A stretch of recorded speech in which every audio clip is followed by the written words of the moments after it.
अर्जुन कौन है आप? तो अर्जुन ने कहा मैं क्षत्रिय हूं। तो क्षत्रिय का धर्म क्या है? धर्म है अन्याय अत्याचार के विरुद्ध हथियार उठाना।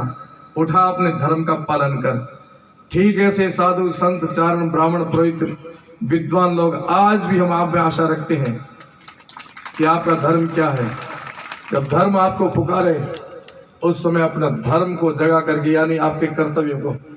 ये कर्तव्य शब्द इतना गहरा और गंभीर है।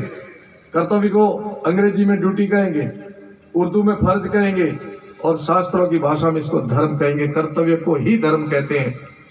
हम जिस दिन अपने कर्तव्य का बोध करके कर्तव्य पालन शुरू कर देंगे, उसमें मानता हूं घर से लेकर के संसार तक की जितनी समस्या उन सब का समाधान है।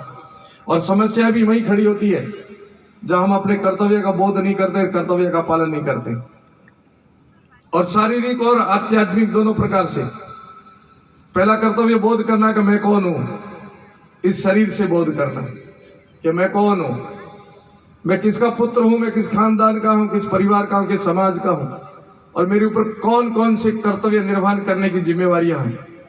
मेरा कर्तव्य क्या बोलता है? मैं किसी का पिता हूं, किसी का पुत्र हूं, किसी का भाई हूं, किसी का पति हूं, किसी का मित्र हूं, कोई समाज का मुखिया हूं, जनप्रतिनिधि हूं, संत हूं, सेवक हूं, भक्त हूं। ऐसे जब जब इस शरीर से संबंधित आपके कर्तव्य का बोध होगा, जो जो आपके शरीर से संबंधित आपका कर्तव्य बनता है, तब आपका कर्तव्य बोध होते ही आप कर्तव्य का पालन करना प्रारंभ कर देना, सारी समस्याओं का समाधान आना शुरू हो जाएगा।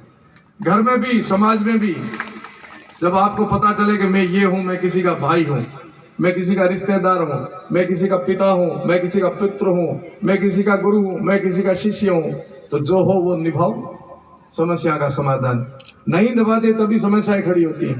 राष्ट्र से लेकर के धर्म तक अपने इस शरीर संबंधित कर्तव्य का बोध करो कि मेरा राष्ट्र के प्रति क्या कर्तव्य बनता है, मेरे धर्म के प्रति क्या कर्तव्य बनता है, और पालन करो। सजना एक कटु सत्य और है।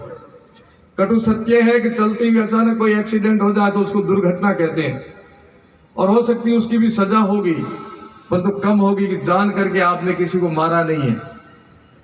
परंतु एक जानबूझ करके गाड़ी अंदर डालते हैं तो उसको दुर्घटना नहीं कहते, उसको योजनाबद्ध एक्सीडेंट नहीं कहते, योजनाबद्ध हत्या भी कहते हैं। तो जब आप